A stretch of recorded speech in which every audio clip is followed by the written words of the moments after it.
சாகித்ய அகாடமி மொழிபெயர்ப்பாளர் விருது பெற்ற 10 மொழிபெயர்ப்பாளர்களுக்கு தமிழ்நாடு வீட்டு வசதி வாரியத்தின் அடுக்குமாடி குடியிருப்புகளில் வீடு ஒதுக்கீட்டிற்கான ஆணைகளை முதலமைச்சர் மு.க.ஸ்டாலின் வழங்கி வருகிறார். அந்த காட்சிகளை பார்த்து வருகிறோம்.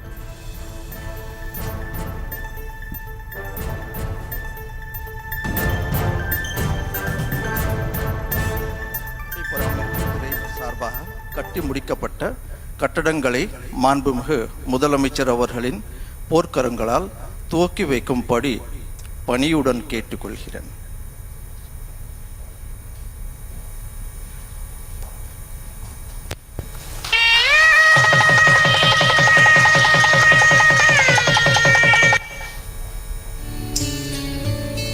சேலம் மாவட்டம் தலைவாசல் கூட்டு ரோட்டிற்கு அருகில் கால்நடை மற்றும் விலங்கின அறிவியலுக்கான ஒருங்கிணைந்த உயர் ஆராய்ச்சி நிலையமானது 1102.25 ஏக்கர் பரப்பளவில் ரூபாய் 564.44 கோடி மதிப்பீட்டில் நிறுவப்பட்டு மாண்புமிகு தமிழ்நாடு முதலமைச்சர் அவர்களால் திறந்து வைக்கப்படுகிறது.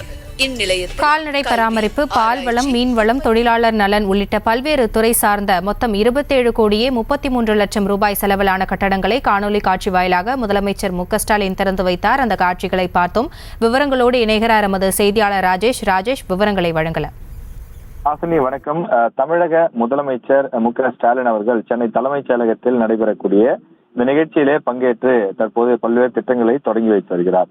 கால்நடை பராமரிப்பு, பால்வளம், மீன்வளம் மற்றும் மீனவர் நலத்துறை சார்பில் சேலம் மாவட்டம் தலைவாசல் கூட்டுரோடு பகுதியில 1102 ஏக்கர் நிலப்பரப்பில் 564 கோடி செலவில் நவீன தொழில்நுட்ப வசதிகளுடன் அமைக்கப்பட்டிருக்கக்கூடிய கால்நடை மற்றும் விலங்கின அறிவியலுக்கான ஒருங்கிணைந்த உயர் ஆராய்ச்சி நிலையத்தையும் அதில் அமைக்கப்பட்டிருக்கக்கூடிய நிர்வாக கட்டடம், நுழைவு வாயில் வளைவுகள், விருந்தினர் விடுதி மற்றும் 9 வளாகங்களையும் அதனை சார்ந்த 126 கட்டிடங்களையும் காணொலி காட்சி வாயிலாக தற்போது தொடங்கி வைக்கிறார்.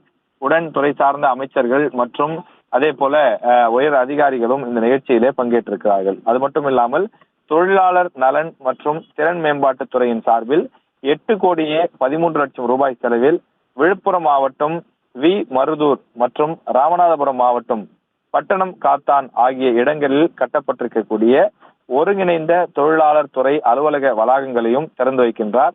வேலைவாய்ப்பு மற்றும் பயிற்சித்துறை சார்பில் 19 கோடியே 20 லட்சம் ரூபாய் செலவில் கட்டப்பட்டிருக்கக்கூடிய தொழிற்பயிற்சி நிலைய கட்டிடங்களையும் முதலமைச்சர் அவர்கள் திறந்து வைக்கின்றார்.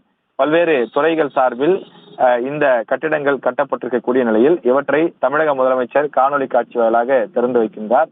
இவை உடனடியாக செயல்பாட்டுக்கு வரும் என்றும் இதன் மூலமாக அந்த துறைகளின் தொடர்ச்சியான அந்த வளர்ச்சி மேற்கொள்ளக்கூடிய வகையிலே இந்த முன்னெடுப்புகள் செய்யப்பட்டிருப்பதாகவும், இதே போல இந்த துறைகள் சார்பில் தமிழகத்தின் பல்வேறு இடங்களில் கோரிக்கை வரப்பட்டிருக்கக்கூடிய நிலையில் அவை பரிசீலிக்கப்பட்டு படிப்படியாக அனைத்தும் நிறைவேற்றி தரப்படும் எனவும் அரசு சார்பில் தெரிவிக்கப்பட்டுள்ளது.